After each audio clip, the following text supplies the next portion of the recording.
Good evening, everybody. It's Thursdays with Tim, and we are going to look at the fruit of the Spirit, kindness. Kindness means kind, considerate, helpful act, whether it's morally excellent in character or demeanor. Kindness is mentioned 200 times in the Bible. The word kind is mentioned 400 times in the Bible, and it's used in act of charity or lifting up of others. The Greek word is Christos. Kind of gives you something to ponder about. The relationship very similar to Christ, but it's Christos. Well, let's look at why we are not kind in our society today. We really aren't kind, are we? We see rude people all the time. Well, I think one way we have lost kindness is that we have accepted lying. Lying acceptable in our society is at 64%. That's 64% of those who were surveyed that said lying was okay. And it's true. Probably every one of us has told a lie. And we may lie without even really believing that we have told a lie. But how are some of the ways that we lie? Well, we lie financially. We're all the time hiding taxes from the IRS. We're all the time trying to hide some kind of financial figure from the whoever, lending company or whoever. Maybe between mates. You know, your significant other. Maybe you lie about getting a bonus check or getting a raise or saying, you know, we simply don't have the finances to do that. When really you do. It may be something because you don't want to do, but we're lying about it. We're lying about being guilty. It's not my fault. I didn't do that. When we know that we did it, we're guilty. You know, taking ownership, owning up to it. We lie on our resumes to get a job. We read about people all the time that landed a position that lied about their resume. We lie in our marriages.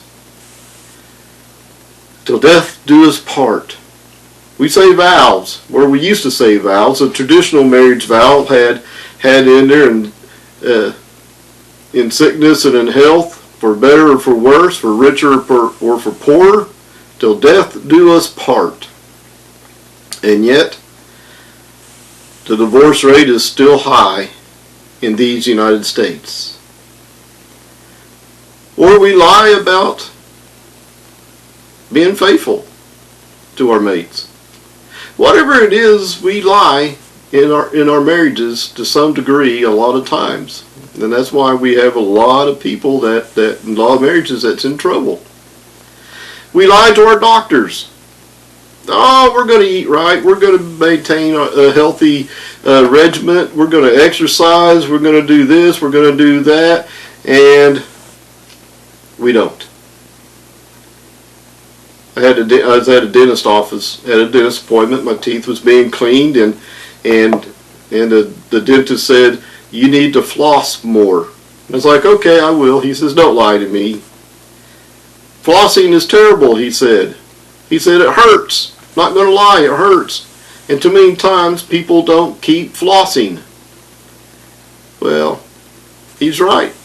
A lot of us want to floss every day, but we very seldom do. And so we lie. We lie to our doctors. We're going to eat more healthier. We're going to exercise more. In reality, we don't. But why is lying bad? You ever been approached by your mate or maybe a coworker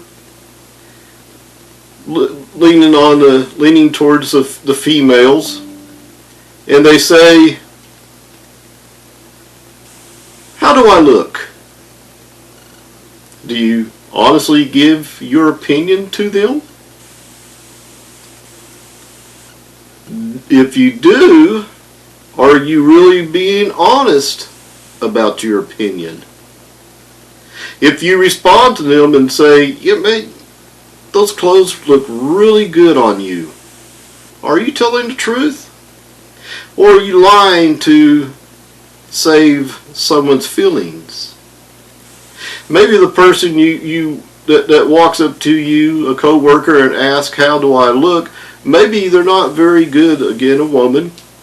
Maybe they're not very good about putting on makeup. I worked with a person that was like that. She wasn't very good about putting on makeup. And we had some visitors coming in, some customers that spent quite a bit of money with us. And the owner wanted everyone to put on a good show, kind of roll out the red carpet, if you will. And they dressed up. The women in the office dressed up. And she put on makeup. She was not a very good person for makeup. Not that she wasn't pretty in her own right, but the way she put makeup on, well, it wasn't very flattering. And people told her that she looked good. And when she walked off and walked a ways on down, they snickered and laughed. I avoided her because I didn't want to tell her that what I really thought. I couldn't. I didn't want to hurt her feelings, so I avoided her. Whether that was right or wrong, you be the judge on me avoiding the situation, but I avoided the situation. I thought that was best, because I'm not all that eloquent in saying to someone, "You look terrible." I didn't want to be that person, and I didn't want to be that person that seemed to be hateful, so I avoided her. But I didn't lie to her either. She really didn't look good. She really didn't. So why is lying bad? Well, one, it separates us from having a good relationship with those around us. If you lie, you're known to be a liar. Besides that, it brought sin and death into the world. Romans chapter 5:12. Through one man entered sin, and since sin, death entered into the world. It separated God and man. Genesis chapter 3:22 through 24 states that.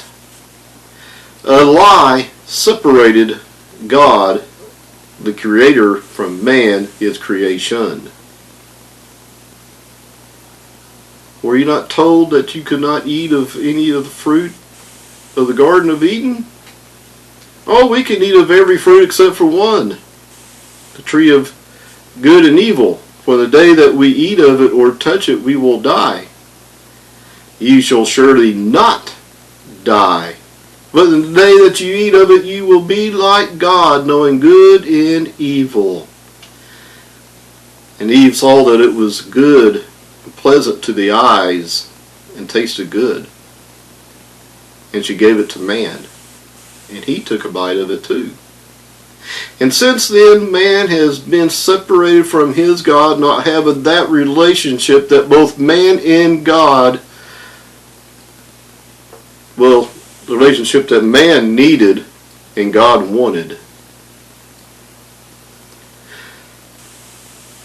And sadly, all liars are going to be found in the lake of fire. There's no such thing as a little white lie or a big bad black lie, pardon my use of terms of color.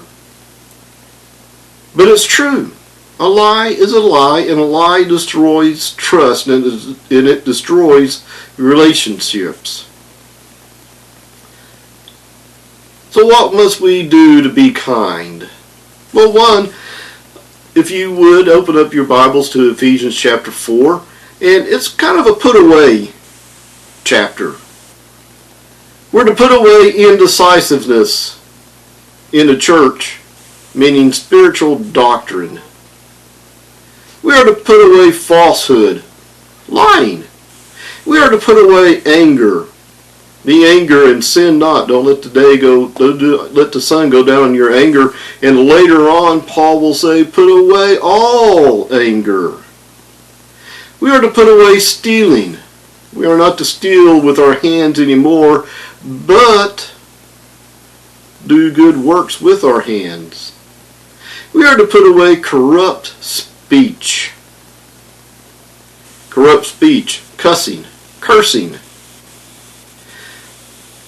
No matter how intelligent you may be, if you use cursing, you do not seem to be all that intelligent.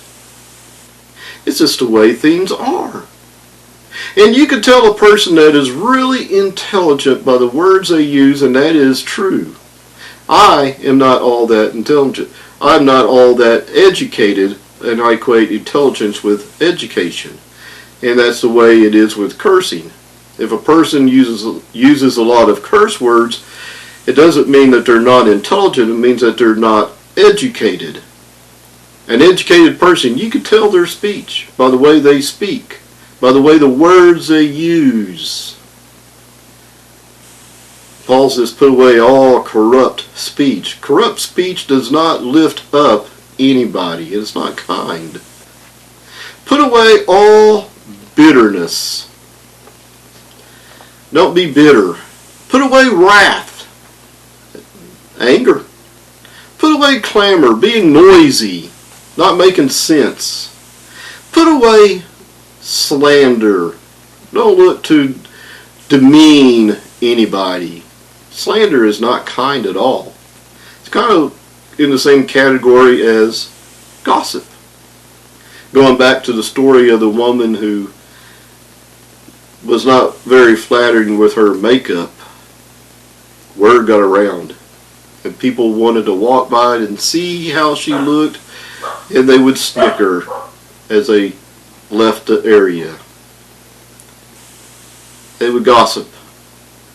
But slander is a little bit more in that you spread lies about someone that is not true, or even if it is true, you spread that unfortunate truth about that person to make them less of a person, to defame them, to dishonor them. Finally, how do we really get kindness back into our lives and into our society? Walk in a worthy manner. Walk in a manner worthy of your calling, Paul will tell the Ephesians. That means we have to exhibit kindness. Are you kind? Oh, I know that you are. I know a lot of you. And I know a lot of you extend your right hand of fellowship to those around who have very little or nothing and have helped them out. But are you kind in every aspect of your life? Are you kind to those going down the road? I'm stepping on my toes, and they do something to make you mad. Do you bite your tongue? Do you hold your tongue? I'm stepping on my toes again. Are you kind to those who cut in front of you to get through the line faster than you? Take your parking spot. Are you kind to those who wants to abuse you? Makes you think, doesn't it? If we want to change this world once again, we need kindness in our lives. I hope that this devotional has helped, and I wish you a great week. Thank you, and God bless.